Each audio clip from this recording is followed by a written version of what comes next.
यह कहानी राजस्थान के कोटा शहर की एक भूतिया हवेली के बारे में है। यह हवेली राजा महाराजा के समय में बनाई हुई थी, लेकिन पिछले 18 सालों से इस हवेली में आज तक कोई भी रहने के लिए नहीं आया है। इच्छा होने पर भी इस हवेली में कोई भी नहीं रह पा रहा था, क्योंकि लोगों का कहना थी कि इस हवेली में भूत प्रेत का साया है। जब अजीत सिंह को इस हवेली के बारे में पता चला तो उसने तय किया कि वो इस रहस्य को जानकर ही रहेगा, क्यों लोग इस हवेली में नहीं रह पा रहे हैं। उसने मजबूत इच्छा शक्ति से हवेली में रहने की पूरी तैयारी कर ली। जब उसने हवेली के अंदर जाने के लिए पैर आगे बढ़ाए तो दरवाजे पे किसी अनजान व्यक्ति ने उसे रोक लिया और नजदीक जाके बोले, कौन हो आप और किधर जा रहे हो? अजित सिंह ने जवाब देने के बजाय उसने सामने सवाल किया, जी आप कौन? मेरा नाम अर्जुन सिंह है और मैं यही पास में ही रहता हूँ। अजित सिंह ने कहा, ओह अच्छा, मैंने सुना है कि यह एक भूतिया हवेली है और यहाँ कोई नहीं आ पाता है, इसलिए मैं इस हवेली में एक दिन रुकने का फैसला किया है। अर्जुन सिंह ने कहा, जी हाँ, आपने सही सुना है, और आप भी अंदर मत जाइए, मेरी माने तो आप भी वापस लौट जाइए, यहाँ बहुत खतरा है। यह सुनकर अजीत सिंह खुश हो गया, जैसे उन्हें कोई लॉटरी लग गई हो। अर्जुन ने उसकी खुशी को देखकर बोला, आप क्यों खुश हो रहे हो? आपको तो भूत का नाम सुनकर डर लगना चाहिए। शायद आपको पता नहीं होगा कि मैं भूत प्रेत में काफी दिलचस्पी रखता हूँ।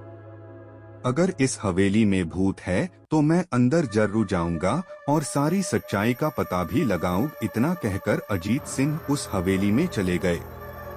अंदर जाके अजित ने अपनी बैग को साइड में रखा और हवेली के चारों ओर देखने लगा। सारे रूम भी चेक कर लिए। बाद में ड्राइंग रूम में आके सोफे पर बैठ गया। उसने वहां बैठकर दारू के 2-4 पेग भी पिए। वहीं अचानक उस रूम में लाइट का एक बल्ब चालू बंद होने लगी, लेकिन अजीत ने उस पर ध्यान नहीं दिया। थोड़ी देर बाद दूसरा बल्ब चालू बंद होने लगा, फिर तो हवेली की सारे लाइट चालू बंद होने लगी। यह सब देखकर अजीत अपनी जगह पे खड़ा हो गया और संपूर्ण सावचेत हो गया। अचानक उसके सामने एक छोटा टेबल हवा में उड़ने लगा, करीबन 6 फुट हवा में ऊपर जाके गोल गोल घूमने लगा और बाद में अजीत की और तेजी से आने लगा। अजित ने तुरंत ही अपने जगह बदल दी और दूसरी ओर चला गया और वो टेबल वहीं जाके गिरा जहां अजित खड़ा था। अजीत कुछ समझ पाता उतने में सोफे की शीट उसकी ओर आने लगी। वो जल्द खड़ा हो गया और छलांग लगा के दूसरी ओर कूद गया, जिसके कारण सोफा दीवार को टकराया और अजीत बच गया। अचानक सब कुछ शांत हो गया। अजित ने चारों ओर सतर्कता से देखा और बड़ी आवाज में बोला, तुम जो भी हो सामने आकर के बात करो। वहीं एक बड़ी परछाई उसके सामने आई।